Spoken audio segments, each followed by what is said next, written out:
Normally, the multiple level endoscopic in the lumbar is very common, and I think is nothing to talk. But my talk today is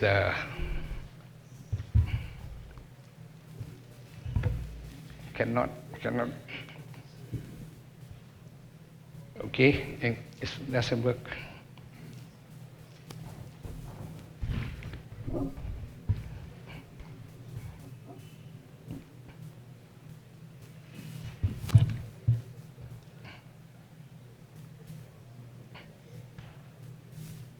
Okay, I use my.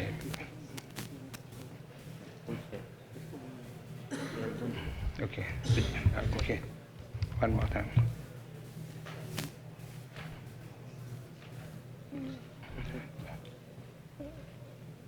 Thing is okay. Thank you. Okay. So my talk today will cover three subjects. One is if you have the two lesions, we call the tandem stenosis, right? You will perform the one stage or simultaneous surgery, or you will perform stage surgery. Okay? And the second in the multiple level in the scoliosis, lumbar scoliosis. And the last is multi-approach in the same patient in the multiple level. Okay?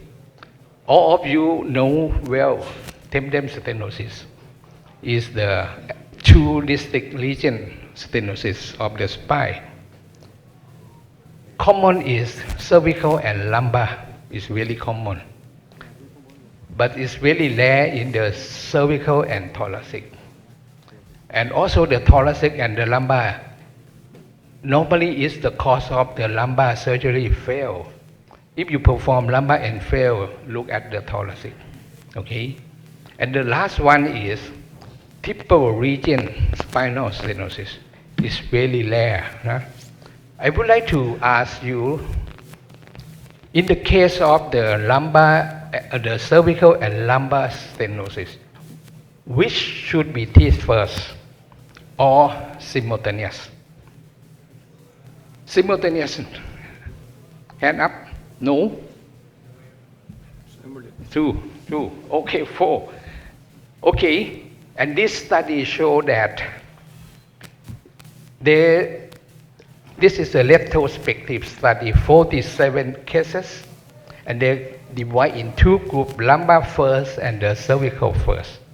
In the lumbar first, only one case, and in the cervical first, is 67% have resolution of the symptom and the good functional recovery. So that means that if you perform stage surgery, you should cervical first. Okay? If you perform lumbar first, only one case, no need surgery. Almost you have to perform the second surgery. So you use the cervical first. But if you compare with the simultaneous and the stage surgery, and this paper show that simultaneous is better. Short hospital stay, short operative time. When you perform one time and two times, right? In some the time in the simultaneous is shorter, and the blood loss also less, and the damage also less. So that paper prefers simultaneous. But this study, that study compared between cervical and lumbar, and this study compared between cervical and thoracic. And they show that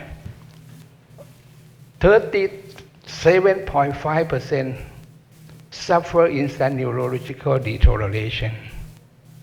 And they found a lot of the complications include the CSF leakage, 62.5%, and new retinopathy. And overall, only 50%, let's say 50-50, have the good recover. So if the cervical combined with the thoracic, avoid simultaneous surgery. Okay? And if you have three regions, this is my case. They have the OPLL in the cervical, OYL in the thoracic, and spondylolisthesis in the lumbar. So which should be done? Okay, I review the literature. No mention for this kind of the triple regional spinal stenosis. So in the first part, I would like to conclude that the cervical and the lumbar, you perform cervical first. And if the cervical and thoracic, I perform the most symptom lesion first. And if the thoracic and lumbar, I prefer simultaneous. And if triple regions, I have no idea. So please tell me how I should do. Okay, the second. Okay, I think it's broken. Okay. So I go to the part 2. Okay. Okay. For the scoliosis, the clinical presentation in two clinical, right? One is the mechanical back pain. The second is the radiculopathy or nerve root compression. Okay. And I would like to show this study because they study about the characteristic of the nerve root compression in the degenerative scoliosis. And this is they show about the relationship between the symptomatic nerve root and the size of the compression. At the L3-4, most strongly compressed by the foramen or extra foramen. But whereas the L5-S1 almost affect in the lateral recess. Okay? And if you see the relationship between the nerve root and the curves pattern, and you can see the L3-4 normally in the convex and the L5-S1 in the convex side. Please remember, this is very common pattern. And this is the recommendation from NASH in the case of radicular pain with the scoliosis. We have to consider decompression, fusion or not, deformity correction or not. They recommend in the curve between 10 to 20 decompression alone, 20 to 40 decompression and fusion in situ, and if more than 40, curve correction should be done. But I don't believe, because I do like this and I found a lot of adjacent level degeneration. Now I avoid fusion, even in the severe scoliosis. My case, fusion reduced to less than 10% now. And the question is, if you decompression alone, the curve will progress or not. And this study from Japan, they showed that 88 patients decompression alone, and they found that the sagittal balance improved after decompression alone. You can see 88% is quite significant. And also this study show transforaminal alone also can got a good result and no further slip after follow-up more than 2 years. But the problem is the leg pain and ODI really good result, good to excellent, but the back pain not. the patient still have back pain. Okay? And I believe that transforaminal alone cannot apply for all cases of scoliosis. I think in the case lateral recess, interlaminar more easier, and transforaminal sometimes difficult to decompression lateral recess. This is my case. You see, severe scoliosis, but come with light leg pain alone, and also back pain. So everybody, I think, the surgeon recommend long fusion and curve correction, right? But if you look at this, they have the L3-4 lateral recess, they have the L4-5 lateral recess. I perform 2-level decompression. Okay, I don't want to talk much about the technique, okay? And with approach, I can remove the ventral of the SAP, and also I can perform the foraminotomy by this approach. Okay, the second case, 78-year-old woman, right buttock radiating to anterior thigh, and weak hip flexor. She cannot walk, really pain. And you can see, it is an up migration disc, but calcification right now. Very hard to remove.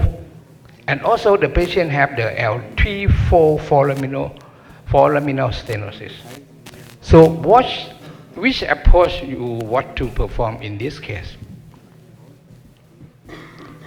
In the L1-2, up migration, calcification, transforaminal, very difficult. Interlaminar also maybe make a corda equina, because you have to tap the corda equina a lot to remove the medial, right? So I recommend the new approach, posterior oblique lateral approach. It's like the paramedial, but I dock my instrument in the TP, okay? And then I follow the pedicle to the foramen. And then I partial cut the base of the SAP, go to the spinal canal. And in the up migration, I remove some part of the isthmus or part interarticularis, and then I can approach the up migration. Okay, in this case, I perform oblique lateral approach both level. And this is, please give me 1 minute. Okay, thank you. Sure. And then I remove the SAP, and then I can go into the spinal canal, and then I cut the annular, and I use the culate to remove the calcified disc, something like that. But I perform under the nerve monitoring, because I have to tap the corda equina.